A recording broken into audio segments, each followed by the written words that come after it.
अब तक तुम्हारा मुकाबला सिर्फ खुद से था, लेकिन अब मुकाबला उनसे है जिन्हें तुम जैसे ही जीतने की आदत है। उनसे जीतने के लिए कितनी मेहनत करनी है जान लो आकाश नेशनल टैलेंट हंट एग्जाम में, और आकाश स्कॉलरशिप के साथ जीत की ओर पहला कदम लो।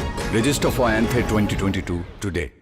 भाई भव्य विश्नोई को अग्रिम बधाई देता हूँ कि बहुत बड़े मार्जिन से आपकी जीत होगी।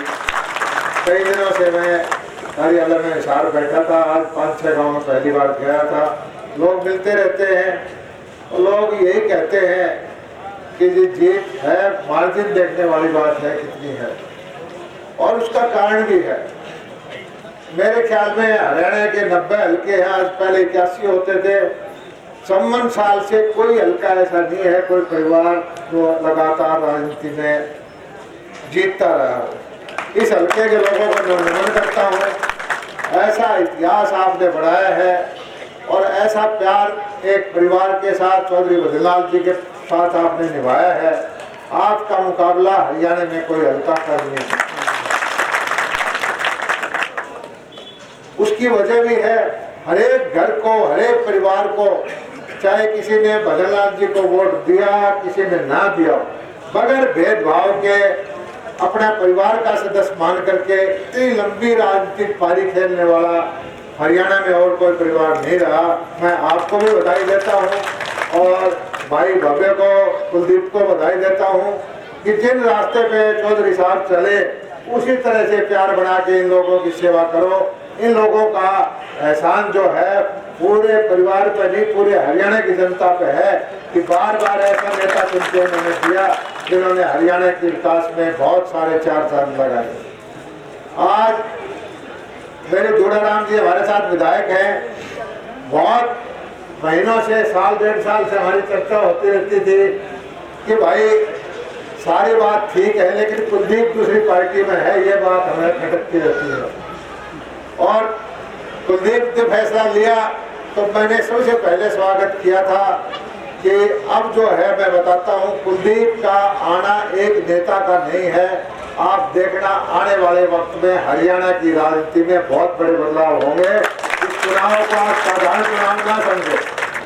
ये चुनाव कोई एक एमएलए बनने का चुनाव नहीं है, ये भव्य विश्नोई का चुनाव समझने के बजाय हरियाणा की राजनीति में आप देख लेना आने वाले वक्त में इस चुनाव में जितना आप तगड़ा मार्जिन दोगे उतना ही ज्यादा चमत्कारिक परिवर्तन हरियाणा की राजनीति में होगा। आप समझदार हो, मुझे ज्यादा कहने की जरूरत नहीं है। राजनीति आप मेरे से ज्यादा समझते हो, मेरे से ज्यादा समझते हो जब 56 साल से आपने एक हल्का एक आदमी को जिता है। दूसरी बात, अब देश का माहौल आप देखिए, अंतर्राष्ट्रीय स्तर पर मोदी जी क्या डंका बज रहा है। यूक्रेन की लड़ाई है, रूस की लड़ाई है, अमेरिका कहता है भारत हमारा साथ दे, रूस कहता है हमारा साथ दे, हमारे 20-30 हजार बच्चे फंसे हुए थे। आज देश का जो डंका बज रहा है, दुनिया में खाने की समस्या है और हमारा देश 80 करोड़ लोगों को पिछले 3 साल से फ्री में भोजन बांट रहा है। सारी दुनिया इसको चमत्कार समझती है कि हमारे यहाँ पैसे से चीज नहीं मिल रही, और भारत एक ऐसा देश है जिसके बारे में कहते थे कोरोना में ध्वस्त हो जाएगा, कोरोना में फेल हो जाएगा, और कोरोना को भी काबू किया, फ्री वैक्सीन भी दी, फ्री अनाज भी दे रहे हैं। सबसे तेज गति से बढ़ती हुई अर्थव्यवस्था है। और हमारा जो है, खासकर मैं किसान भाइयों को नमन करता हूँ, इतिहास में इतनी तेज गति से जो ग्रोथ हुई है कृषि की, इतनी कभी नहीं हुई है। कोरोना काल में भी किसान भाइयों ने संकट के समय में जो खजाने भरे हैं गेहूं के, धान के, चावल के, उससे देश की ताकत बढ़ी है। और हरियाणा सरकार का सौभाग्य से मैं कृषि मंत्री हूँ भाई। 2.5-3 साल से आपने देखा होगा बहुत सारे लोग जिनको कुर्सी के काटे हुए थे, कुर्सी की लड़ाई लड़ रहे थे, वो किसान के कंधे पर रख के बंदूक चलाते थे। और किसी का धोल कपड़िए बैठे, चौक में बैठे, बीजेपी को ये कोशिश करते हैं कि किसानों का भला नहीं करती। 2014 से पहले देखिए किसान को कितना मुआवजा मिलता था। 2014 से पहले के सारे भाव देखो, कपास के, सरसों के, बाजरा के और चीजों के। आज आप देख लीजिए कि भाव क्या है। किसान के लिए मुआवजा 2014 से पहले बीमा के कितना पैसा मिला था, आपके हल्के के अंदर 2 साल से मैं मंत्री हूँ, 125 करोड़ रुपए तो बीमा के बढ़ चुके हैं, जो पहले कभी नहीं बढ़ते थे। ये लोग प्रचार करते थे कि बीमा कंपनियों के लिए कानून लेके आए हैं, लेकिन ये कानून आज किसान अपनी मर्जी से बीमा कराता है, किसान को लाभ मिलता है।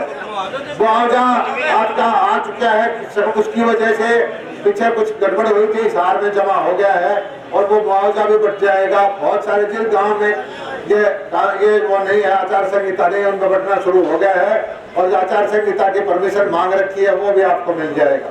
किसान को क्या चाहिए? अच्छा भाव चाहिए, मंडी चाहिए, पानी चाहिए। पहले बताइए कि पानी कितना आता था? 4 महीने से मुझे पता है, मैं भी शिवानी के लाहौर का इलाका कि मेरे यहाँ भी वहीं से पानी आता है, बालसमंद में भी यहीं से पानी आता है। मेरे यहाँ शिवानी कनाल हो जाती है, आपका यहाँ बालसमंद डिस्ट्रीब्यूटर चलो हो जाती है।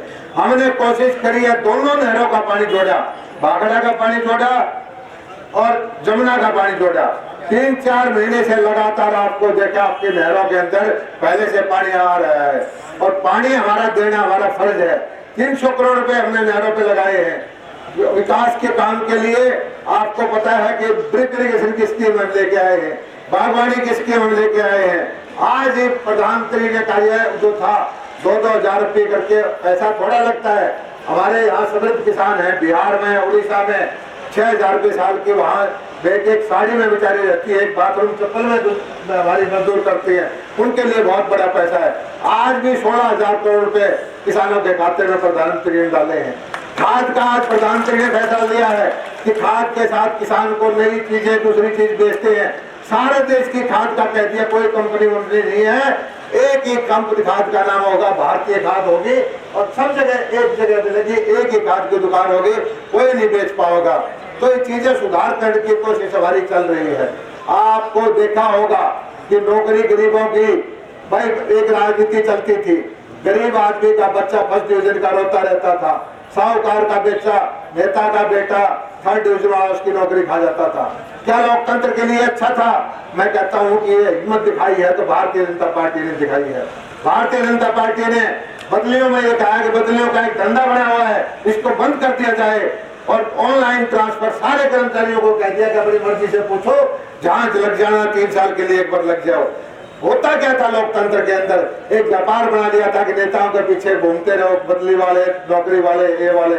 और अच्छे लोकतंत्र में भवे तो बाहर पड़ा है, हम भी बाहर बहुत घूमने का मौका मिलेगा। लोग वहां फिर MP हैं, सरकार के मंत्री हैं, आम आदमी को यही नहीं पता होता कि तेरे इलाके का मंत्री कौन है। हमने पूछा भाई तुम नहीं जानते? कहता जी हम क्यों जाने, हमें जरूरत नहीं है, हमारी जो सुविधाएं ऑनलाइन मिल जाती हैं, हमारा जो सरकार की नीतियों का लाभ मिलता है, हमें इस बार इसकी जरूरत ही नहीं पड़ती। एक ऐसी व्यवस्था बनाने का काम भारतीय जनता पार्टी ने पूरे देश में किया है और हरियाणा उसमें प्रथम है।